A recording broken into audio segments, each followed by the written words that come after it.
I'm Catherine Dow. It's July 2nd. Today, sheltering in place.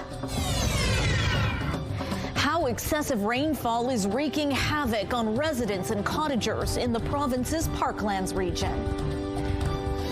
Also today, caught by surprise. There was absolutely no notification about any tornadoes. Why an alert-ready system intended to warn about extreme weather was silent during a tornado. Plus, new teams coming to town.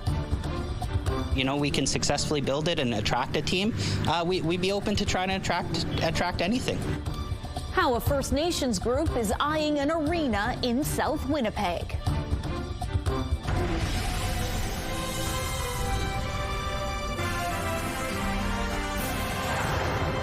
Good evening. Thanks for joining us. It has been a messy start to July for many residents in Manitoba's Parkland region. Dozens of communities are recovering from excessive rainfall that even washed away highways, stranding some residents. CTV's Joseph Bernacki joins us now live. So, Joseph, you spoke to people in those communities today. What are they saying? Catherine, they're saying it's a big mess. Rains such as they've never seen before, and we're barely into the summer months. Municipalities are pumping out floodwater from roads before more crumble away. One cottager we spoke to in Duck Mountain Provincial Park says his family has been stuck there for the last 48 hours with no way out.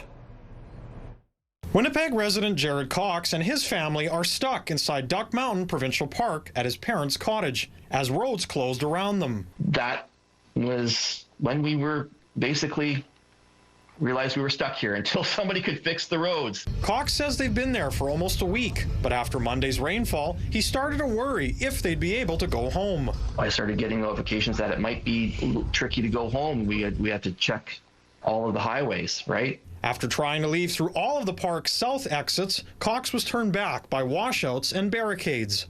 Since Wednesday's attempt, they have been sheltering in place with his parents. I grew up in Roblin. I've never seen it this bad. Yeah, it's crazy. Area residents in and around Roblin are alarmed, wondering how they are going to be able to navigate around the parklands. It's something you've never seen before. I've never seen this much rain. Like my husband himself, he said, I haven't seen this in my whole life, all this destruction. Robert Misko, head of council for the municipality of Roblin, says they have never seen rainfall have this kind of impact on infrastructure. Misko says ongoing precipitation since the end of April has made it very difficult to maintain the roads. I've lived here since 1976. Never have I seen that water go over the highway, and it's done it twice in the last 2 weeks. There are some roads that this will be the fourth time that we're repairing them. They got washed out. Misko says the RM is running into another problem as they assess the damage. People ignoring the closed road signage, or worse, stealing them altogether. Literally, we're running out of signs. What part of stupid would you be to think that you're gaining something by stealing road closed signs or throwing them away so that people wouldn't see them? Misko is warning area residents to shelter in place, limit travel where necessary, and limit water usage at this time as cleanup efforts continue. So, Joseph, what is the Premier saying at this time? Well, Catherine, the Premier spoke at a press conference in Dauphin this morning. He acknowledged many roads and highways will need significant repairs. He says the province has committed $5 million for disaster financial assistance. Canoe hopes people's lives will begin to return to normal in the coming days and weeks, provided Mother Nature calms down. All right. Thanks for this, Joseph. Meantime, the Premier toured the region today as officials try to get a grasp on the extent of the devastation. We don't know the extent of damages yet. I mean, we've got people that are landlocked, people that cannot get out of their houses right now. So we have to make sure that, first of all, that they're safe. But the reality is that we're doing whatever we can to make sure that people can get access, make sure that they're safe. And we thank the province for their contribution. That's Ernie Sersky, Reeve of the RM of Dauphin, who says they have confirmed around 200 roads are washed out in that area alone, although he expects the true number to double that. He was speaking after a meeting with other officials and the Premier, who was touring the region today. Wab Canoe also got a look inside a new mobile medical clinic that's been set up across from the Dauphin Regional Health Center. 54 patients, 53 adults and 1 infant had to be moved out of the facility after it lost power, and flooding in the basement compromised the backup generators. An official with the health center says a lot of specialized equipment has also probably been destroyed. We have very limited services right now in Dauphin. We, because of the power outage, we are lacking access to diagnostic services. So really, we have physicians and nurses who can do a primary assessment, and we would rely on our ERS partners to transfer patients to the nearest and most appropriate emergency department based on the patient's care needs. Premier Wabkanu says if you are stranded and need medical attention, call 911 and someone will come to you. Also today, Canoe says the province has put up $5 million as mentioned through the Disaster Financial Assistance Program, and that is so municipalities can access money quickly and get started rebuilding. Some positive news for folks from one northern community. The town of Lynn Lake says the mandatory evacuation notice will be rescinded at 8 a.m. on Friday. In a statement on social media, the town says the decision was made after extensive risk assessments by Manitoba Wildfire Services and in consultation with the mayor and council. Even though residents can return, it says the fire burning south of town is still quite active, and crews are still trying to keep it contained. Manitoba Emergency Social Services and the Canadian Red Cross are coordinating transportation back to the community, and the town says PR 391 will be open for residents to return. Residents were told to evacuate Saturday due to a rapidly advancing wildfire and the threat to critical infrastructure. Meanwhile, people in Whyte Ridge are still cleaning up the mess from a tornado that ripped through the neighborhood on Monday night. They're marveling at the damage and wondering why it caught them by such surprise. As CTV's John Hendricks shows you, the alert system that is supposed to warn about extreme weather was silent that evening. When the tornado hit Whyte Ridge on Monday evening, Jody Dare wasn't home, but she quickly found out something very serious was going on. Our security cameras started notifying us of a commotion about 10 o'clock at night, and we saw debris flying everywhere. We saw our neighbor's roof in our front yard. While her security cameras may have informed her about the tornado, no weather alert came over her phone. There was absolutely no notification about any tornadoes or any high winds or things like that. She's not alone. It seems no one in Whyte Ridge got an alert-ready warning about a potential tornado. None at all this time. But it was a different story on June 9th. A severe thunderstorm moving across the province sparked numerous alerts in the city, although no tornado actually touched down here. I'm not saying that storm wasn't violent either, but to get that many notifications and none when an actual tornado went through was pretty alarming, actually. So, why wasn't there an alert about this tornado? According to Chris Stammers from Environment Canada, it's because there were differences in the storm dynamics that produced it. The June 9th day was a kind of a high-end supercell tornado day. We had a tornado watch issued well in advance. The day on Monday was we weren't really expecting tornadoes because it was kind of more of a linear system that was coming in, and those aren't typical for tornado producers. Still, some in this tornado-ravaged neighborhood hope the weather agency will be able to do more in the future. This is going to be more the commonplace, obviously, as we have all these weather events, and they're going to have to look into that infrastructure that gives us better warning. John Hendricks, CTV News, Winnipeg. That brings us to our first check-in on weather with CTV weather specialist Colleen Brady. Yeah, some very fast and furious, aggressive winds there, some bad weather.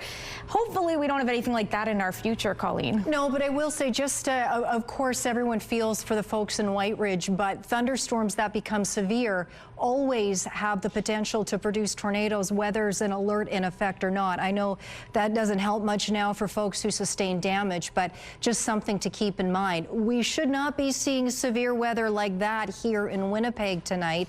There is severe weather expected next door in Saskatchewan, and those thunderstorms could be crossing the border into western Manitoba. Whether they come to pass and whether they will be severe here, well, I'll have more details on that. But the Parkland region doesn't obviously need any more precipitation, but they will be getting some in those storms if we do have them cross the border. More to come. Let's take a look right now through the CTV Live Eye. It's brought to you by Bath Bath that are your bath and shower experts for more than 40 years.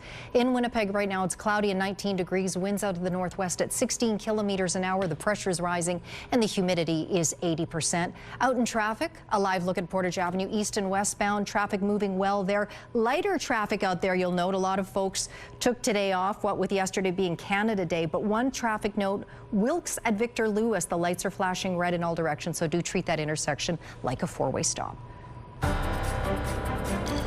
It's the final last call for a Winnipeg watering hole when a popular downtown lounge is closing its doors. That's still to come after the break.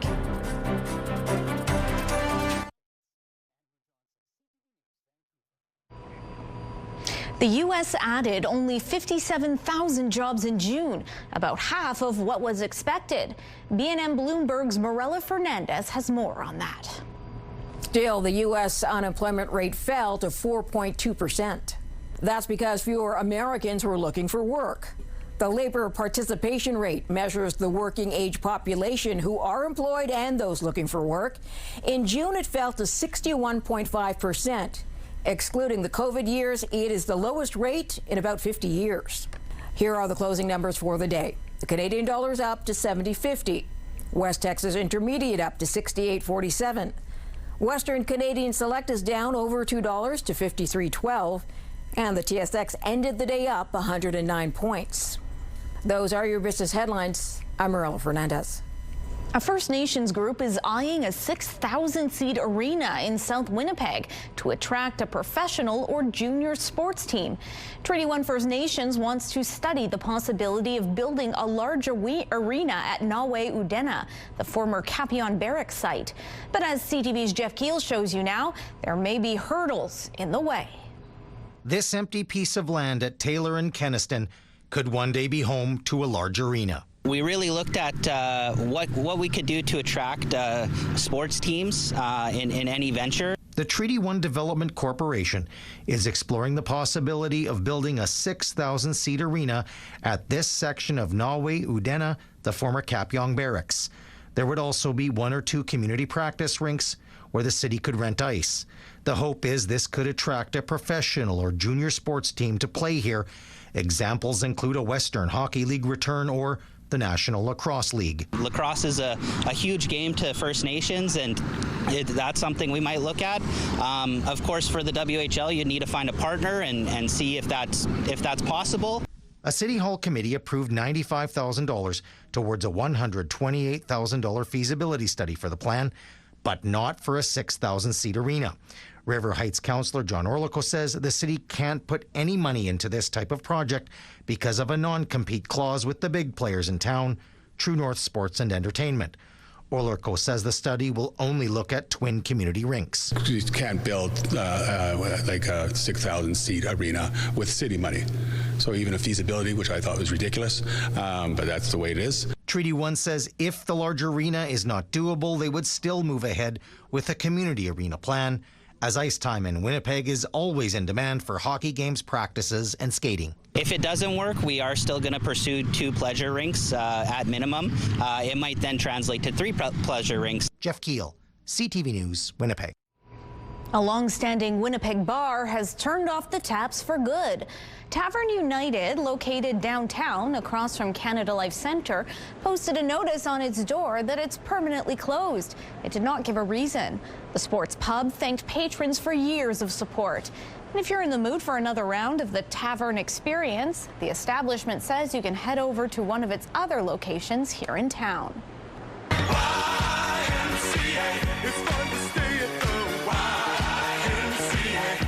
Saying goodbye to a pop culture icon, Victor Willis's legacy explored. That's coming up next in Spotlight.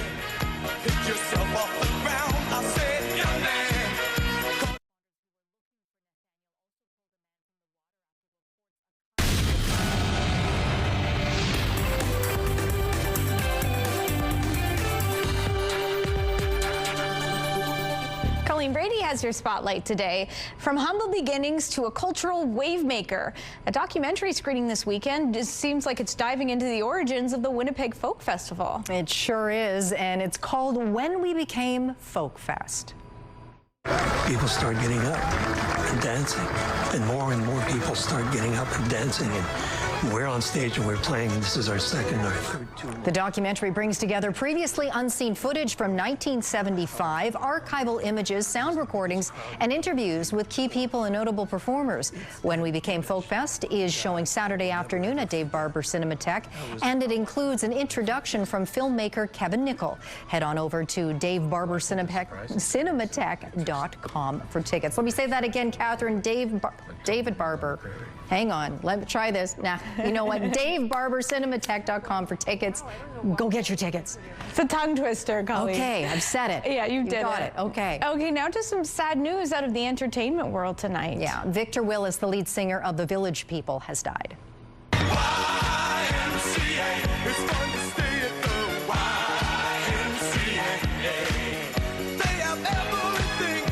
Willis was a musician and actor who joined the Village People in 1977. Together, they put out hits including wedding and prom staples like YMCA, In the Navy, and Macho Man. The group announced the news of Willis's death in an online post saying he died Tuesday from a short but aggressive illness. Victor Willis was 74. Now get ready for the glitz, the glamour, and of course the costumes. Canada is about to join Eurovision.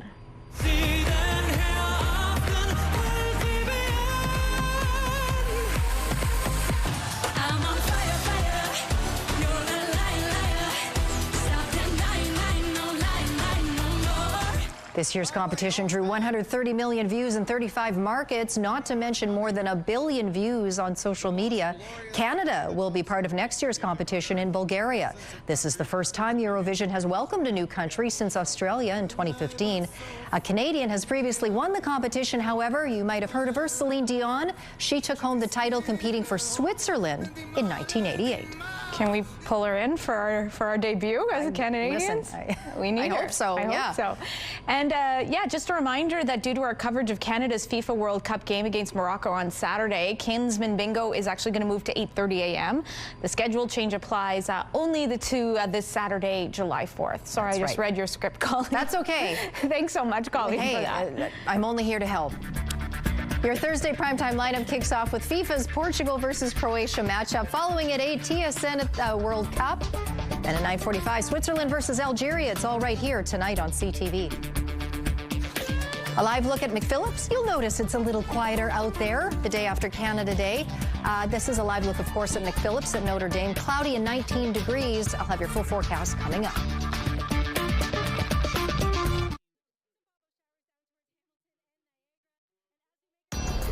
Women's clothing provided by R.W. & Company. Salon services provided by S&T Spa Salon.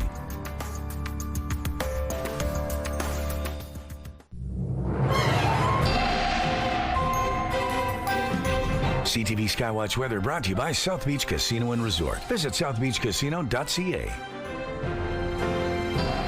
Well, for the most part, it's been a dry but cloudy day in southern Manitoba. A little cool temperature-wise, but the humidity is still quite high, so the humidex has made it feel a lot warmer than the air temperature would suggest. Want to take you next door. Why? Well, there are severe thunderstorm watches in effect all across southern Saskatchewan, right up to Manitoba's border. They don't look like too much now, and they're pretty far away, but there is the potential for severe thunderstorms to develop there. And Environment Canada is noting that in particular in the southeast, there is the threat of an isolated tornado.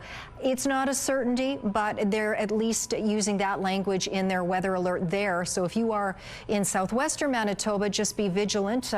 These storms, of course, don't recognize provincial boundaries, so there could be some of that headed your way, at least the thunderstorms anyway, and including Dauphin too. Be vigilant there. There is the possibility of thunderstorms there late tonight. The possibility, it's not a certainty, but certainly showers or thunderstorms can't be ruled out either. Farther north, you see it's clearer. That's under the influence of high pressure, and that is in part with the winds coming as they are generally out of the northeast. It's helping to keep the wildfire smoke aloft, but still a concern in many communities.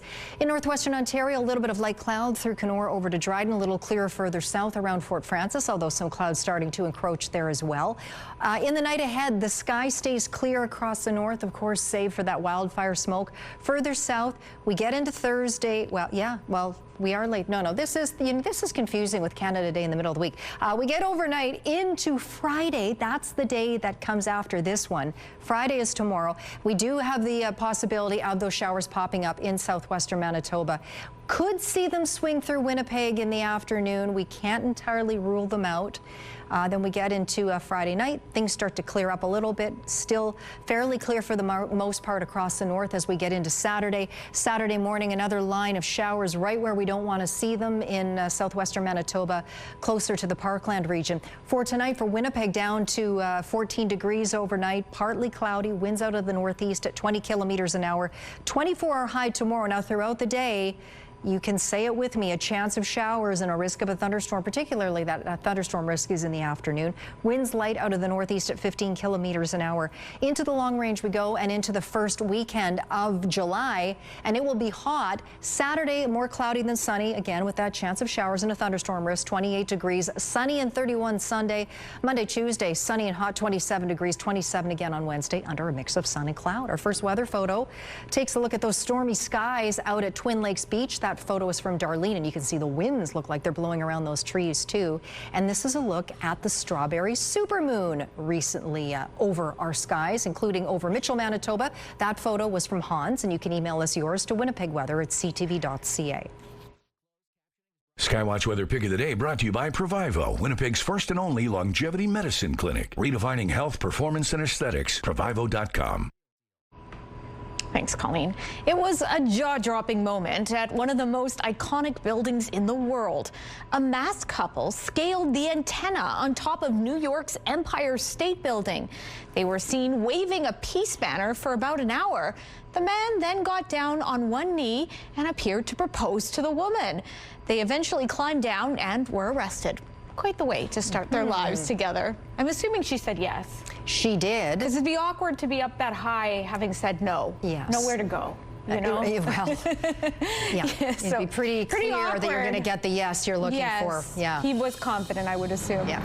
Okay, before we go tonight, a programming note. Our 6 o'clock broadcast tonight is preempted for the FIFA World Cup, but you can still find our show on our website. And we'll be back to our regular schedule tomorrow. Take care.